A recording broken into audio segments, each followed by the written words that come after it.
Welcome to IndependentVFX. This shot was inspired by the War Thunder Heroes trailer.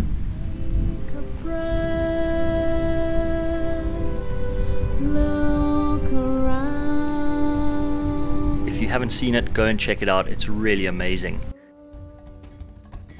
So you can do a shot like this one using 3D layers inside Adobe After Effects, using our free slow motion bullet shell stock footage, and it's actually a lot simpler than it looks.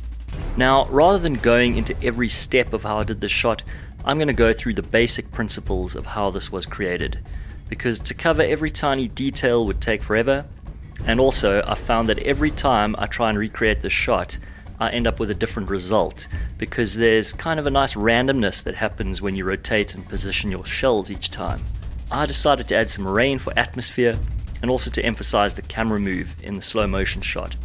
Now, I know this isn't the most realistic looking shot, but I was kind of going for the stylized realism like in the War Thunder Heroes trailer.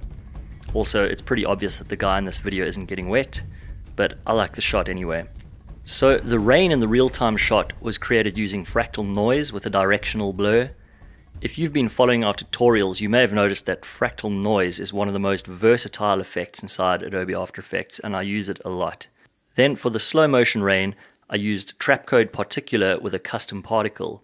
Make sure you've got a copy of Adobe After Effects with Trapcode Particular installed, and make sure you've downloaded our free bullet shell stock footage.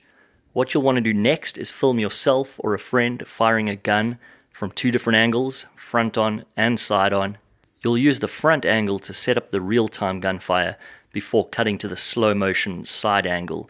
Now, you can either fake this slow motion by just moving slowly, or you can shoot at a high frame rate, or you can run your footage through After Effects' time remapper to slow it down in post. The next step is to color key the bullet shell stock footage using the technique we outline in our color key tutorial, and that way you'll have the shells on a transparent background ready to be placed into your 3D composite. And once you've done all of that, you'll be ready to get into After Effects' 3D layer and camera system, which we'll be covering in the next part of this tutorial. As always, thanks for watching.